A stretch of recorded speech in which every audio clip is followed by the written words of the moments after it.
Comment ça va, mon agitateur favori? Ça va toujours bien quand je suis avec toi, mon Jean-Charles. Excellent. Tu cherches ce soir, et j'aime bien ça, des solutions. Soyons proactifs. Qu'est-ce qu'on amènerait bien à table?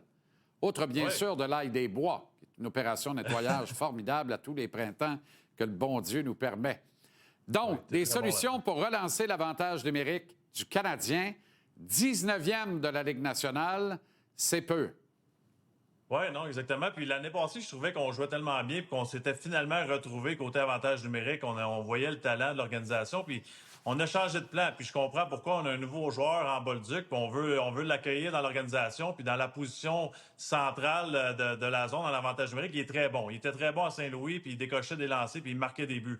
Par contre, ça ne fonctionne pas en ce moment avec le Canadien. Je trouve qu'on menotte nos meilleurs joueurs, puis tu peux pas tout construire alentour d'un joueur. Il ne faut pas oublier le passé non plus. C'est Suzuki et Hudson, les corps arrière de cette organisation-là. Puis en ce moment, j'ai l'impression que c'est les receveurs. Si on fait allusion au football, on dirait que les receveurs de passes font des passes au corps arrière, et puis les corps arrière font des passes aux joueurs de la ligne offensive. Là, c'est tout mélangé. Slavkovski, la rondelle beaucoup trop souvent. Caulfield est en bas de zone lorsque c'est un joueur qui doit décocher des tirs. Puis j'ai sorti les séquences, Jean-Charles, de l'an passé. Je trouve que c'est des choses qu'on ne voit pas assez souvent cette année.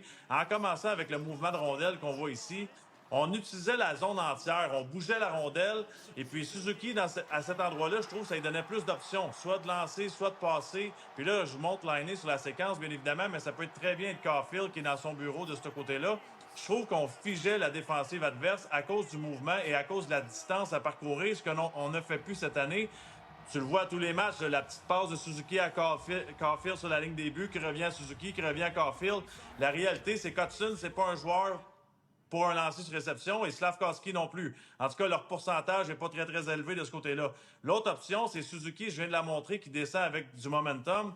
On l'a vu l'an passé. Ça lui donne la chance d'arriver avec de la vitesse. Et puis ça mélange les joueurs qui sont en désavantage numérique. Là, c'est un but spectaculaire qu'on va voir ici. Ouais. Mais on voit que le joueur a figé quand même. Il se demandait quel joueur prendre sur la patinoire. Puis dans le pire des cas, il aurait fait une passe à Slav ou il aurait fait une passe à Caulfield de l'autre côté pour un lancer sur réception. Moi, Suzuki, je le veux de ce côté-là. On sous-estime son lancer, on sous-estime sa créativité d'une certaine façon. On parle toujours du joueur conservateur qui joue bien dans les deux sens de la patinoire, mais c'est tout un joueur d'avantage numérique. On le voit ici, c'est la même chose. C'est tout un lancer, cela. Il n'y a pas personne devant le gardien de but. Il faut l'utiliser plus souvent, cette option-là. Et puis la dernière, bien évidemment, c'est Cole Caulfield qu'on va voir à l'instant. C'est lui le marqueur de but sur l'avantage numérique. C'est lui qu'il faut retrouver. Je sais que Bolduc est capable de le faire, mais Cole Caulfield, je le veux dans son bureau en recevant une passe de Suzuki ou en recevant une passe d'Hudson. C'est tout simple que ça. Je pense qu'en ce moment, on n'est juste pas du bon côté de la patinoire. Dans le cas de Suzuki, tu as tellement raison. Je t'amène une observation, une suggestion. Puis là, évidemment, pas encore à recevoir des tomates, mais peut-être pas tant, parce que c'est un favori de la foule. Admettons qu'on garde la même formation. On change le schéma, je suis d'accord avec toi, ça marche pas, j'aime pas ça. J'aime pas voir Suzuki et Caulfield trouver tous les deux du même bord qui sont d'un jambes l'un de l'autre. Ça marche pas, cette affaire-là. Puis, tu sais, Suzuki est un magicien, peut tirer sur réception, faire des passes transversales formidables. Je le trouve très bien où tu le suggères. Enlève Slav et met Demidov. Est-ce qu'on n'est pas déjà meilleur, même si on ne change pas le schéma? C'est sûr et certain que Demidov est plus naturel, je trouve, sur un avantage numérique. Par contre, avant, j'aimerais essayer d'avoir du trafic devant le filet, laisser les magiciens là, faire leur tour de magie en Suzuki, Caulfield et Hudson. Puis Bolduc est capable... il y a une formation qu'on avait en avantage numérique à l'époque, c'était le double screen ou le high formation, qui sont le gros bonhomme qui est Slavkovski devant le filet, et puis tu as Bolduc qui cache la vue du gardien, mais du haut de l'enclave. Puis ça, je trouve que ça va nous permettre de lancer plus, d'être plus direct dans notre façon d'agir sur la patinoire. Il ne faut pas oublier la déviation là, de Suzuki qui peut frapper Bolduc, qui est sur son côté fort dans l'enclave. Ça ne sera pas un lancer sur réception.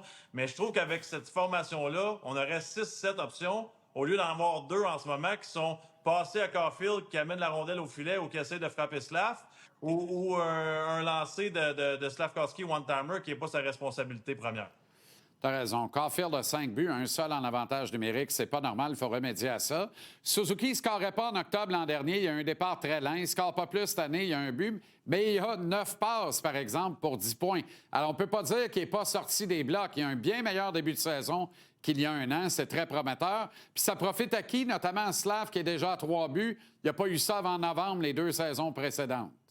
Non, puis tu sais, hier, ce que j'ai vu, le lancer bloqué en fin de match de ton capitaine, ça représente beaucoup pour moi en tant qu'ancien coéquipier. Je trouve ça spectaculaire. Il a la tête à bonne place, ça, c'est sûr et certain. Absolument, tu as tellement raison. OK, excellente soirée. Bonne soirée à la Poche Bleue ce soir, Max.